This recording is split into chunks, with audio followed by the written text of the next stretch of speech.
Oke, coba kita pikirkan sejenak. Dunia kita udah berubah banget kan dalam 400 tahun terakhir? Nah, pertanyaannya, gimana dengan gereja Katolik? Apa dia ikut berubah? Dalam pembahasan kali ini, kita akan telusuri gimana cara gereja melihat dirinya sendiri itu ternyata berevolusi. Dari yang tadinya kayak sebuah benteng kokoh, sampai akhirnya menjadi sebuah komunitas yang berjalan bersama. Yuk, kita mulai perjalanannya. Anda mungkin pernah bertanya-tanya soal hal-hal ini. Dan pertanyaan-pertanyaan kayak gini tuh sebetulnya bukan cuma soal perubahan aturan kecil loh. Ini tuh petunjuk adanya sebuah transformasi yang jauh lebih besar dalam cara gereja memahami dirinya sendiri. Ini adalah kisah tentang evolusi pemahaman dan kita akan kupas tuntas satu persatu. Oke, perjalanan kita mulai di abad ke-16, zaman yang penuh gejolak. Reformasi Protestan yang dipimpin oleh Martin Luther itu, bagi gereja Katolik rasanya kayak gempa bumi besar. Guncangan ini mau tidak mau memaksa gereja untuk masuk ke mode pertahanan. Ya, bisa dibilang membangun sebuah benteng teologis untuk melindungi imannya. Nah, lihat deh gimana Konsili Trente menjawab 3 pilar utama reformasi.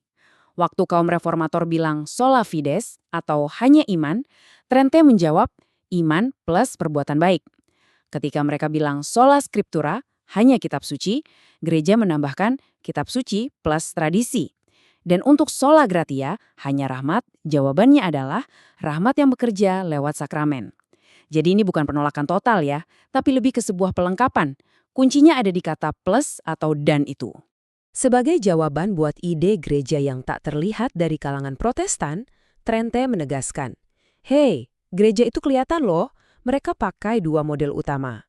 Pertama, model politis yang melihat gereja sebagai masyarakat yang terstruktur dengan sempurna. Kedua, model somatis yang menekankan kalau gereja itu ya tubuh Kristus yang nyata di dunia." Intinya apa sih? Sederhana, struktur dan wujud fisik gereja itu sangat krusial. Dan dari semua respons itu, lahirlah kesimpulan era ini, model benteng, sebuah citra gereja yang berdiri kokoh, dengan batas-batas yang jelas, menjaga doktrinnya, dan siap melindungi imannya dari berbagai tantangan dunia luar. Sekarang, kita lompat maju beberapa abad ke depan, ke abad ke-19.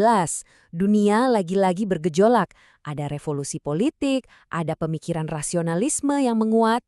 Nah, di tengah semua kekacauan ini, gereja merasa perlu untuk menegaskan siapa sih yang pegang kendali di sini?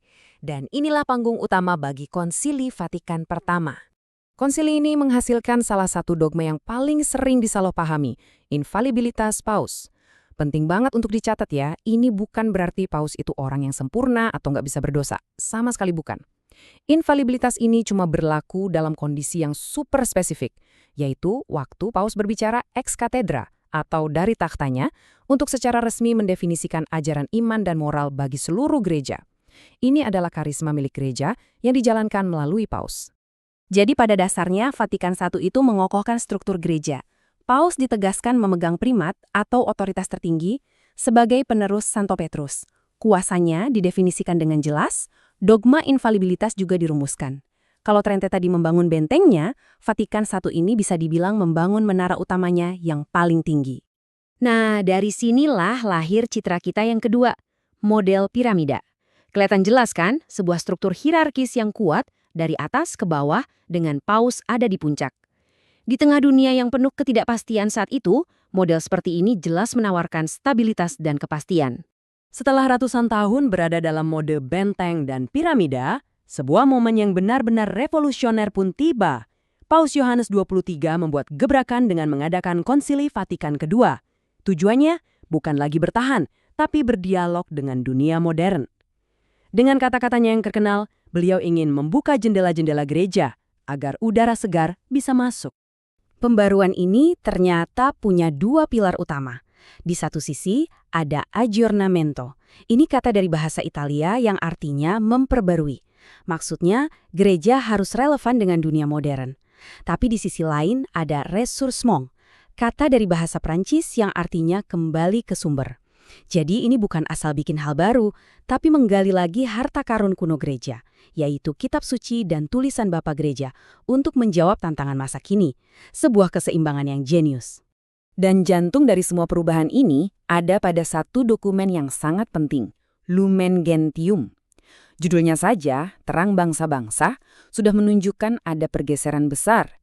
Fokusnya bukan lagi ke dalam diri gereja, tapi keluar, bagaimana menjadi terang bagi dunia. Dokumen ini benar-benar menjadi sebuah game changer dalam cara gereja memandang dirinya. Oke, jadi apa sih hasil nyatanya? Intinya, gereja mulai bergerak dari sebuah model yang terkesan kaku dan institusional menuju sesuatu yang lebih hidup, lebih dinamis, dan lebih relasional. Lumen Gentium ini tidak membuang model-model lama, tapi melengkapinya dengan cara pandang yang baru. Pertama, gereja dilihat sebagai misteri. Artinya, dia lebih dari sekedar organisasi, ada dimensi ilahi di dalamnya. Kedua, gereja sebagai umat Allah. Nah, ini keren banget karena menekankan bahwa semua yang dibaptis, dari paus sampai umat awam, punya martabat dan misi yang sama. Dan ketiga, gereja sebagai komunio atau persekutuan, sebuah jaringan hubungan yang didasari oleh kasih. Jadi, yuk kita lihat lagi perjalanan 400 tahun ini secara singkat. Kita mulai dari citra sebuah benteng yang fokus utamanya adalah pertahanan. Kemudian bergeser menjadi sebuah piramida yang menekankan pentingnya otoritas dan struktur hierarki untuk menjaga stabilitas. Dan akhirnya, tiba pada gambaran sebuah komunitas yang sedang dalam perjalanan. Fokusnya sekarang bukan lagi pertahanan atau otoritas semata, tapi sebuah misi bersama untuk seluruh dunia. Kutipan dari Lumen Gentium ini sepertinya merangkum semuanya dengan sempurna. Gereja itu ada bukan untuk dirinya sendiri, tapi untuk menjadi tanda dan sarana, ibarat sebuah sakramen yang menjadi jembatan persatuan antara manusia dengan Tuhan dan juga persatuan antar sesama manusia. Sebuah visi yang sangat berorientasi keluar dan penuh harapan. Perjalanan dari benteng ke piramida hingga menjadi komunitas peziarah ini menunjukkan satu hal yang penting. Imannya mungkin tetap sama, tetapi pemahaman kita tentang iman itu terus tumbuh dan berkembang. Jadi pertanyaan untuk kita renungkan bersama adalah, di tengah dunia yang terus berlari kencang ini, kira-kira kemana ya perjalanan gereja akan berlanjut?